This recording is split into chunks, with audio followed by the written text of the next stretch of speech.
오늘 말씀 함께 보겠습니다.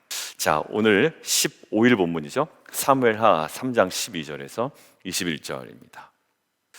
우리 목요 예배 때 함께 나눴던 사도 바울의 말씀을 가지고 우리 함께 기도했습니다. 그 목요일에 나눴던 그 존 파이퍼 목사님하고 또 그 다른 목사님의 그 몇 가지 기도에 관한 그 스토리들을 가지고 이야기를 나눴는데, 여러분들 그러한 기도, 그러니까 단순히 하나님과의 그 사귐 속에 여러분들의 감정과 정서적인 만족이 중요한 부분이긴 합니다만, 목요일 날 저녁에 얘기 나눴듯이 다윗의 기도, 또 엘리야의 기도, 또 사무엘의 기도, 또 한나의 기도, 단순히 하나님과의 그 친밀함 속에서의 정서적인 만족에 참 좋아라 하고 거기에 머물지 않았다라는 거야. 어디에 연관되어 있다? 사명과 연관되어 있다라는 거야. 이제 우리의 정말 깨어있는 기도가 우리 공동체 가운데 날마다 회복되는 귀한 은혜가 있기를 원합니다. 조금 달라지셨을 거예요. 그리고 거기에 대해서 더 포커스하고 우리가 나아갈 수 있으면 좋겠습니다. 여러분들 어제 본문과 연결해서 우리가 함께 보겠는데, 아브넬이라는 사람 참 희한합니다. 그죠? 어제 기도문에서도 제가 기록을 해놨지만 아브넬은 어떤 사람입니까? 자신의 욕망을 위해서 말씀을 외면하고 이스보셋을 강하게 붙잡았던 이 아브넬이 상황이 조금 달라지자 이제는 자신의 또 다른 계획 때문에 이스보셋을 버리고 말씀을 강하게 붙잡는 사람처럼 보입니다. 근데 우리는 그 아브넬의 모습을 말씀을 붙잡고 가는 순종의 모습이다라고 전혀 볼 수가 없지요. 여러분들 결국 아브넬에게 말씀은 무엇이었을까요? 아브넬 어디 사람입니까? 베냐민 지파 사람이죠. 그러니까 이방인도 아니란 말이에요. 자, 그럼 아브넬에게 말씀은 과연 뭐였나요? 이것이 저와 여러분에게 던지는 질문입니다. 아브넬에게 말씀은 뭐였나요? 알고는 있었고 무슨 내용이었는지 아는 것이었죠. 그리고 하나님의 뜻이 거기에 담겨 있다는 것도 아브넬은 캐치하고 있었습니다. 근데 아브넬에게 있어서의 말씀은 뭐였냐면 하나의 명분이었습니다. 자신의 욕망을 위해서 때로는 이 말씀을 외면하고 버릴 수도 있었고요. 그리고 또 다른 자신의 계획 때문에 버렸던 말씀을 취할 수도 있었습니다. 결국 말씀이 아브넬에게는 명분이 됐죠. 근데 결국 말씀은 우리에게 무엇이 되어야 될까요? 명분 삼아 내가 놓았다 쥐었다 하는 것이 아니라 말씀은 오히려 나를 붙들어 버리는 기준이 되어야 됩니다. 여러분들 이렇게 선포하고 선언하고 우리가 나누지만 사실 매우 어려운 작업이고 매우 끈질긴 우리의 신앙의 싸움입니다. 예수 믿으면 구원받습니다. 얼마나 쉬워요? 근데 우리가 이번에 새가족반에서 예수 믿으면 구원받습니다 라는 게 얼마나 무거운 것인지, 얼마나 중요한 것인지, 이것은 무슨 싸움이라고요? 내 삶의 주인을 바꾸는 싸움인데요. 여러분들 그게 그냥 믿으면 구원받습니다라고 해서 여러분들 감정을 즐겁게 하면 구원받는 겁니까? 저는 그런 식의 구원 제시는 사실 하지 않으려고 해요. 왜요? 그게 구원이 아니기 때문에 그래요. 너무 쉬워요. 우리의 공로가 들어가지 않는다라는 의미에서는 쉽지만 여러분들 결정은 그렇게 쉬운 결정은 아닐 겁니다. 왜냐고요? 주인을 바꾸는 건데요. 주인을. 그 애굽의 방식을 버리는 건데요. 말씀에 과연 우리에게 뭘까요? 아브넬처럼 명분이 되는 것이 아니라 우리에게 명확한 기준이 돼야 되죠. 자, 우리에게 질문이 있습니다. 말씀은 우리에게 어떠한 명분인가? 아니면 우리 인생에 있어서 최고의 가치인가? 여러분들 정말 여러분들의 입술의 고백이 지금 마음의 고백이 말씀은 최고의 가치이죠 라고 고백한다면 여러분들 지금처럼 저와 여러분이 살면 안 됩니다. 지금처럼 살면 안 돼요. 어떻게 해요? 정말 그것이 최고의 가치라면 지금의 모습은 우리의 신앙 고백과는 다른 삶을 살고 있는 거예요.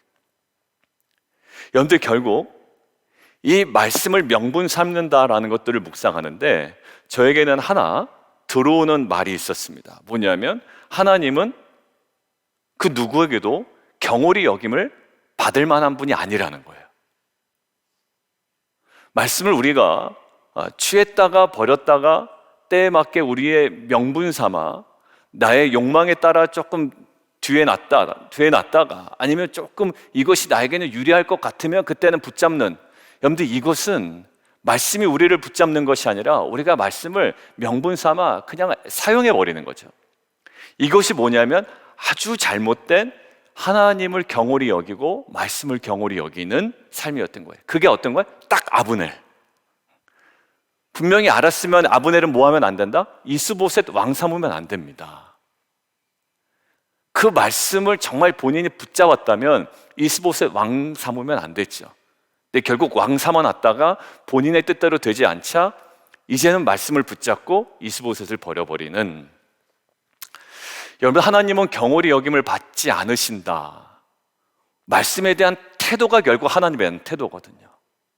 어제도 곰곰이 묵상하는데 말씀에 대한 태도가 하나님에 대한 태도고 내 신앙의 수준이다라는 생각이 들었습니다.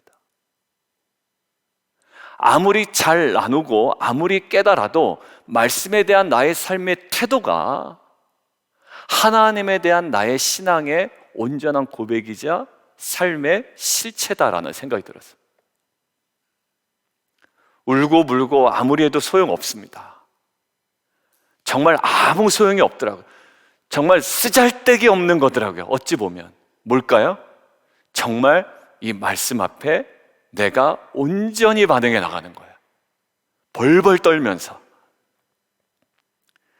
여러분들 엘리에게 했던 말씀 있죠? 엘리에게 했던 말씀이 하나님, 그때 우리가 히브리어 얘기하면서 새벽에 어떤 이야기를 했냐면 엘리에게 가장 큰 문제점이 뭐였습니까?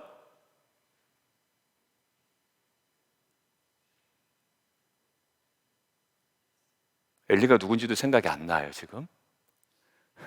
엘리의 문제점이 뭐였을까요?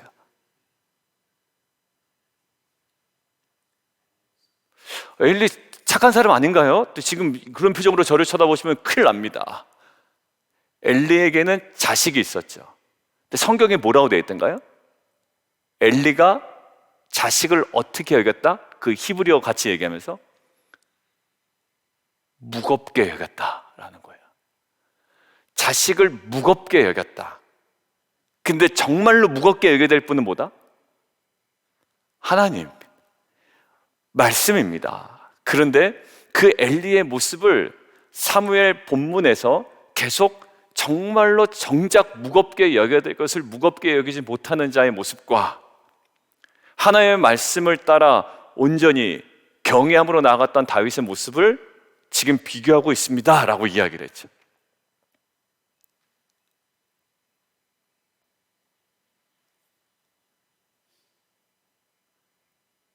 신앙은요, 뭐 목사든 뭐 집사든 그리고 장로든 뭐 어머니가 권사건 장로건 한국에서부터 신앙생활을 했건 안 했건 결국 이 말씀에 대한 얼마나 진지함으로 나아가는 것인가 라는 것이 한번 붙잡을 수는 있습니다. 근데 붙잡았던 아브넬의 모습을 우리는 따라가야 할 모습으로 보지 않죠. 정말 영적인 기회주의자죠. 말씀을 붙잡고 다윗에게 딱 달라붙어 있지만 아주 진절머리 나죠. 소름 끼치죠. 아주 그냥 연기하는 나쁜 사람 같죠. 지금 누구 앞에 서 계십니까? 사랑하는 성도 여러분, 우리가 이 아브넬의 모습이 정말 저와 여러분의 모습임을 우리가 정말 깨닫고 회개하고 거기서 돌이키는 공동체가 되었으면 좋겠습니다. 언제? 매 순간. 그 말씀 막 그렇게 얘기할 때는 안 듣다가 그죠? 뭔가 상황이 조금 바뀌면 언제 그랬냐는 듯이 하나님 이렇게 얘기하지 않았냐고 막 가서 얘기하는데, 정말 얼마나 제 자신에게 짜증나고, 그런 모습이 저와 여러분에게 정말 수치스러운 일인가를 우리가 정말 깨닫고 매 순간 돌이키는 귀한 공동체가 되었으면 좋겠습니다. 세 군데 공통점이 또 오늘 발견되는데, 하나는 12절에 내 손이라는 단어예요. 지금 내 손이 누굽니까? 아브넬의 손이 뭐 한다고요? 당신을 돕는다. 그러니까 자꾸 헛다리 짚는 거예요, 아브넬이. 여러분들, 정말 다윗을 도와 그 왕위를 강건하게 하신 분은 누굽니까? 하나님인데요. 그러니까 말씀은 붙잡았다고 하나 제대로 붙잡지 못한 자의 갑작스럽게 툭툭 튀어나온 말 속에 허걱하는 표현들이 이렇게 있다고요. 목사님 왜 저런 말을 하시지? 저 집사님 갑자기 하나님 말씀을 붙잡다고 하지만 저 도대체 무슨 말이지? 라고 하는 무의식 속에 튀어나오는 이런 표현들이 있다고요. 우리 안에도. 뭐래요? 내 손이 당신을 도와 온 이스라엘이 당신에게 돌아가게 하리이다. 언약을 누구와 맺재요? 나와 더불어 언약을 맺사이다. 나랑 끈끈하게 언약을 맺으면 내 손이 당신을 도와 이스라엘이 당신에게 돌아갈 것입니다. 분명히 어제 말씀을 붙들고 나아갔던 아브넬인데요, 이게 붙드는 게 아니라 아주 집요하게 잘 활용하고 있었던 아브넬의 모습이죠. 여러분들, 활용과 말씀에 붙들림 받은 거는 뭐냐면 누가 주도권을 가지고 있느냐의 차이가 있는 것 같아요. 규태할 때 가장 핵심 뭐라고요? 성령의 주도권 속으로 들어가야 된다. 왜냐하면 나의 죄성으로는 말씀을 내가 내 마음대로 볼 수가 있다라는 거죠. 그러니까 정결한 마음 주옵소서. 오늘 목사님 찬양하시던데 정말 정결한 마음 주옵소서. Pure heart. 여러분들, 이 정결함이 없으면요, 말씀을 볼 때 짜증나기도 하고, 아니면 말씀을 봐도 깨달아지지도 않고, 사실 우리 안에 이 말씀을 아브넬처럼 나는 붙잡았다고 생각하지만 결국 주도권은 누가 가지고 있나? 아브넬이 가지고. 결국 하는 말이 뭡니까? 나와 언약을 맺고 내 손이 너를 도울 거다라는 거. 하나님의 손은 보이지도 않습니다. 그리고 14절 해석이 약간 분분한데요, 분분한 가운데 제가 하나 이야기를 하겠습니다. 14절 거기에 반응하여 13절에 좋다라고 하죠. 좋다, 내가 너와 너 언약을 맺다. 그러면서 요구하는 게 뭐죠? 13절에 미갈 데리고 와라. 미갈 지금 다른 남자한테 가 있죠. 누가 그랬습니까? 사울이 그렇게 보낸 겁니다. 근데 14절 내처 미갈을 내게로 돌리라는 거예요. 이스보셋에게 사람들을 보내서. 왜냐하면 내 공로로 대가를 주고, 무슨 대가? 블레셋 사람 포피 100개로 내가 그와 정혼을 했다라는 거죠.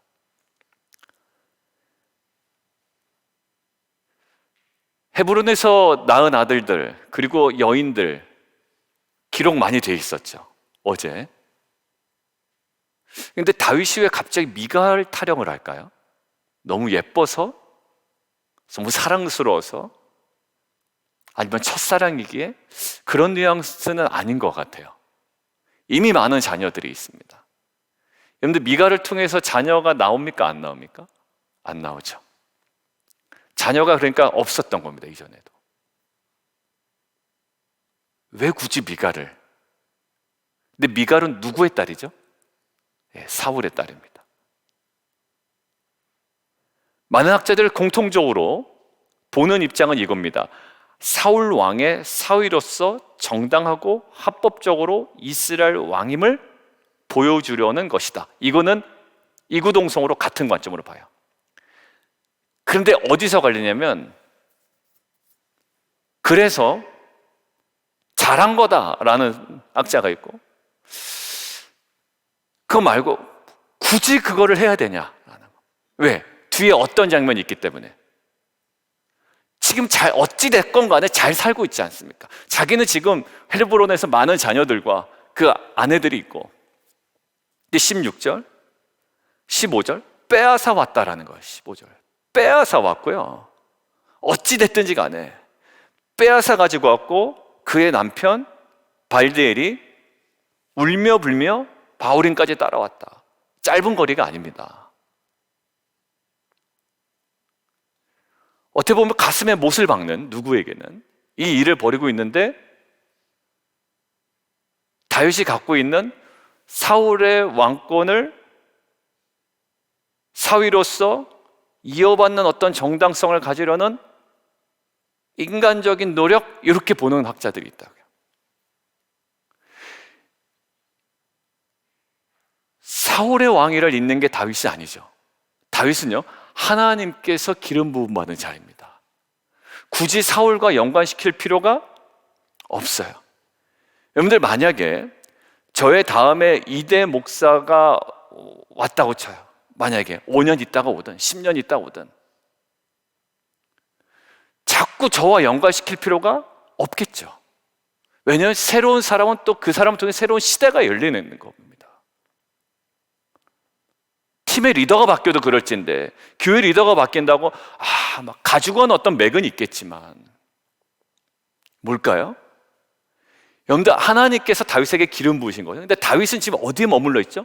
사울과 연결시켜 다윗의 왕권이 베냐민 사람들에게도 이해되고, 또 이것들이 통합되어지고 뭔가 지지세를 얻을 만한 어떤 인간적인 노력이 아닐까라는 관점도 있단 말입니다. 자, 그리고 세 번째, 지금 동일한 거 세 개라고 그랬죠. 자, 내 손이, 아브넬의 관점에 하나님은 없어요. 내 손이 나와 언약하자. 다윗은 좋다고 얘기하고, 하나님께서 기름 부은 거에 만족하지 아니하고 나름대로의 사울의 사위로서의 그 왕권을 유지하기 위한 뭔가의 노력을 하는 것처럼 보이죠. 세 번째, 21절, 아브넬이 다윗에게 이야기합니다. 뭐냐면, 내가 일어나 가서 온 이스라엘 무리를 내 주 왕의 앞에 모아 더불어 언약을 맺게 하겠습니다 라고 하고, 눈에 아주 거슬리는 표현이 하나 있습니다. 어떤 표현이요? 마음에 원하시는 대로 모든 것을 다스리게 내가 하겠습니다. 그러니까 이 말씀에 붙들려 있었다고 생각하는 아브넬에게 툭툭 튀어나오는 한마디 한마디가 아주 믿음 뚝뚝 떨어지는 말이 된다고요. 결국 안에서 새는 바가지, 결국 밖에서도 새기 마련이고요. 결국 영적인 실체는 한마디 한마디에 드러나게 되어 있습니다. 팁은 말하기는 더디하는 게 팁이에요. 그러니까 결국 뭔가 말했다가 이게 하나 툭툭 튀어나온 말이 어떤 나의 실체를 드러내는 말이거든요. 여러분, 뭐냐면 다윗은 이스라엘의 왕입니다. 이제 유다의 왕이 이스라엘 왕이 될 건데, 결국요, 다윗이 자기가 원하는 대로 다스리는 것이 왕이 아니에요. 결국은 하나님의 대리자로 다스려야 합니다. 굳이 아브넬이 이야기하려고 그랬으면 더불어 언약을 맺게 하고 정말 하나님께서 원하시는 대로 모든 것을 다스리게 우리도 돕겠습니다. 왜냐하면 깨어 있었던 이스라엘 백성이 한마디 했을 때가 있습니다. 언제냐면 여호수아가 모세를 이어서 다음 리더로 세워졌을 때. 비슷하죠. 사울은 죽고 다윗이 왕으로 세워졌을 때 이 간신히 뭐라고 얘기합니까? 말씀을 붙들고 이것이 하나의 말씀이라고 붙잡고 가지만, 당신이 원하시는 대로 우리가 다스릴 수 있도록 돕겠습니다라고 이야기하잖아요. 그런데 모세가 죽고 여호수아가 이제 리더로 세워졌을 때 여호수아 1장에 백성들이 뭐라 그럽니까?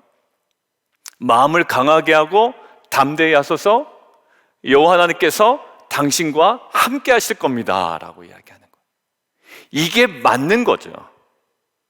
당신 마음대로 하십시오, 우리가 돕겠습니다가 아니라 여호와 하나님께서 함께 하셨습니다, 강하고가 담대하십시오, 당신의 말을 따르지 않으면 우리가 먼저 그들을 치겠습니다 라고 하는 이 여호수아를 따르는 이스라엘 백성의 깨어있을 때의 모습이었어요.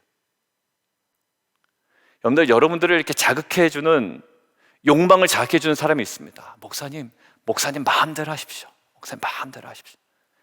얼마나 기분이 좋겠어요? 마음대로 하십시오. 여러분들, 근데 뭘 마음대로 하라는 거죠?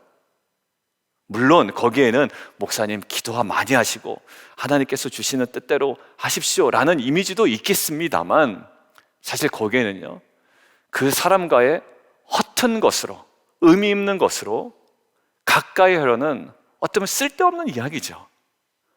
할 수 있다면 이런 겁니다. 우리가 함께 기도하며 묵상하며 하나님의 뜻을 따라 나갑시다.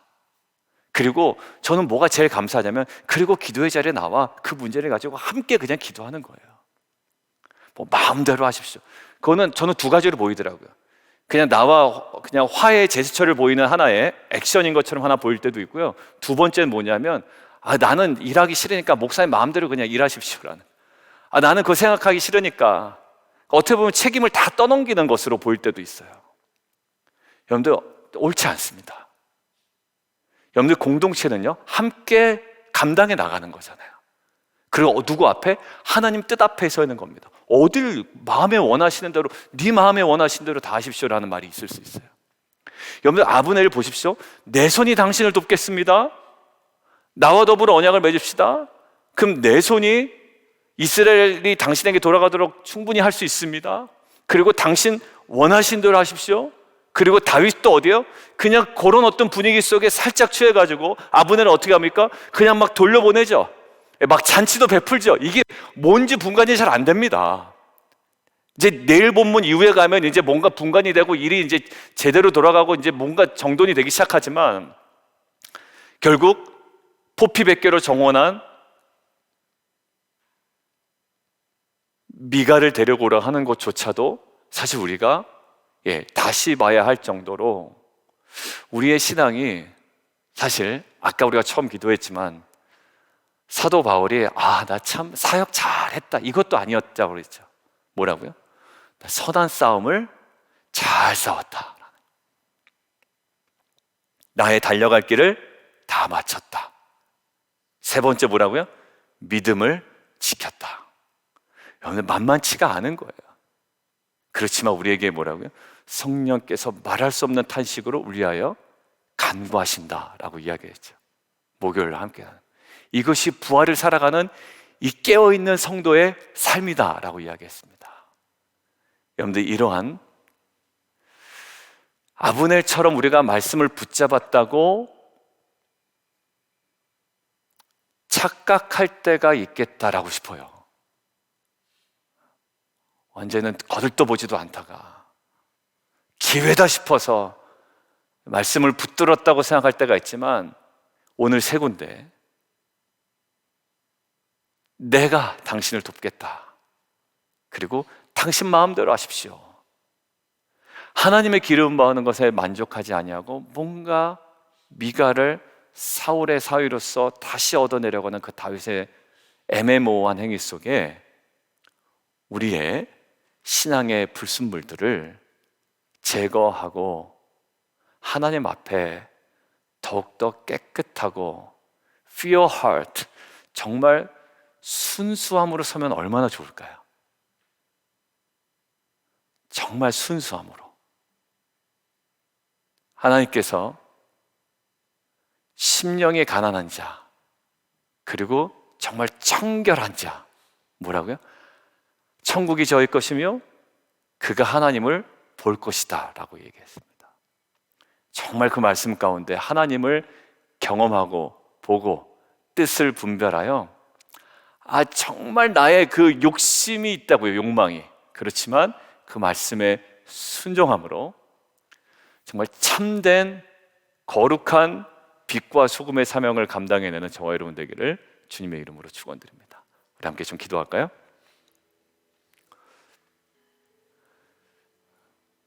우리 이럴 때 있죠. 예배는 그래도 드려야 되지 않아? 여러분들, 이 느낌이 좀 어떤 뉘앙스예요? 예배를 마치 명분 삼는 것 같아. 그래도 예배는 드려야 되지 않아? 썩 좋은 표현은 아닌 것 같아요. 이게 사울이 넘어졌던 지점이거든요. 전투에서 사람들은 자꾸 떠나가고 적군은 밀려 들어오고 예배는 드려야 되지 않냐라는 명분이 너무 강하게 움직이니까 자기가 제사를 드리지 말아야 되는데 제사를 냅다 드리죠. 우리가 기도는 드려야 되지 않겠냐? 여러분들 이것도 썩 유쾌하지 않은 표현인 것 같아요. 아브넬 같아요. 예배는 드려야지. 그래도 기도는 드려야지. 정말 그것이 명분인가요? 아니면 우리 최고의 가치인가요? 아브넬에게는 최고의 가치는 아니었습니다. 아브넬에게 최고의 가치는 뭐였을까요? 자신의 욕망.